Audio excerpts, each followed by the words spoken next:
Good morning everyone. Good morning mga kaibigan. Iihaw ko to. Boneless to. Wala na siyang buto. Tinik.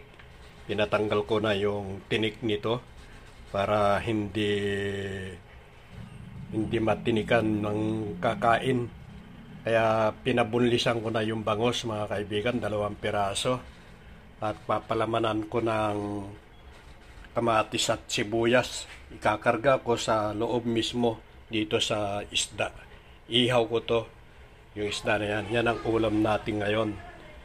Kaya kung bago kayo lang sa aking YouTube channel, mga kaibigan, mag-subscribe, mag-like, share, ibahagi sa atin mga taga-subaybay para mapanood nila yung mga binibidyo natin, itong mga ginagawa natin.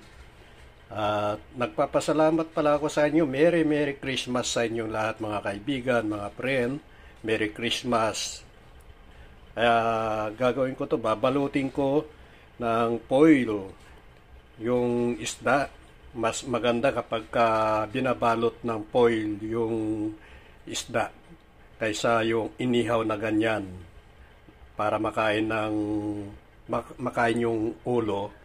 Kaya ginagawa ko, binabalot ko yung isda para sigurado na makain lahat. Ito na guys, yung aking kamatis na naiwa, tsaka yung sibuyas. Sasama ko na rito sa kamatis yung sibuyas. Ayan, magic sarap. Lalagyan ko ng magic sarap yung kamatis. Asin. Konti lang. Okay na to.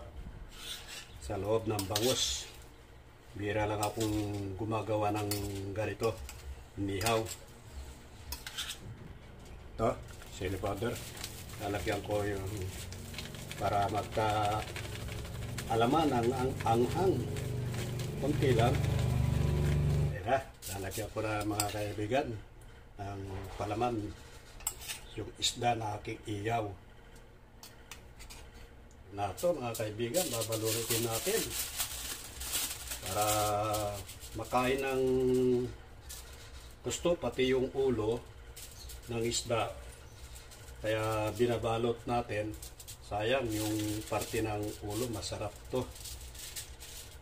Mas gusto ko yung ganito na nababalot kaysa hindi nababalot.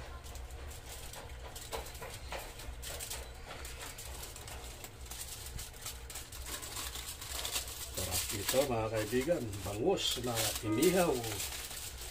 Ang ulam natin ngayon.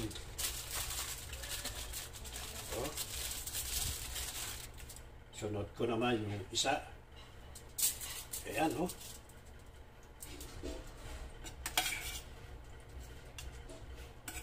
Ayan, oh. Oh.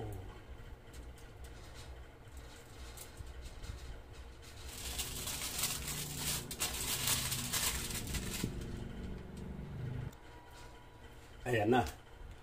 Yung bangus na aking binalot ng aluminum foil, ihaw natin. Yan na mga idol, mga kaibigan, yung aking iniihaw na bangus, dito ko sinalang sa rin.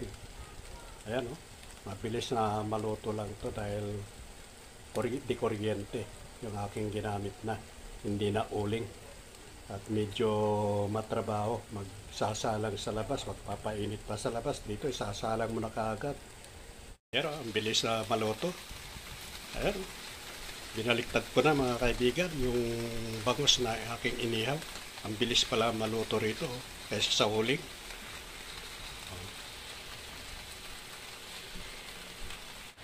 Sarap nito.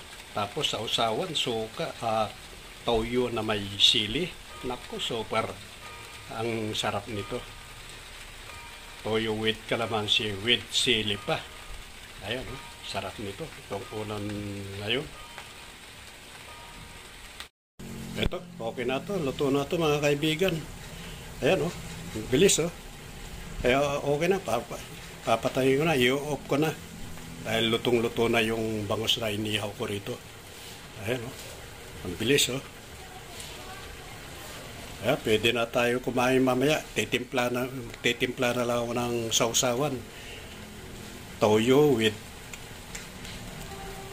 kalamansi na may sili, yung sausawan nito.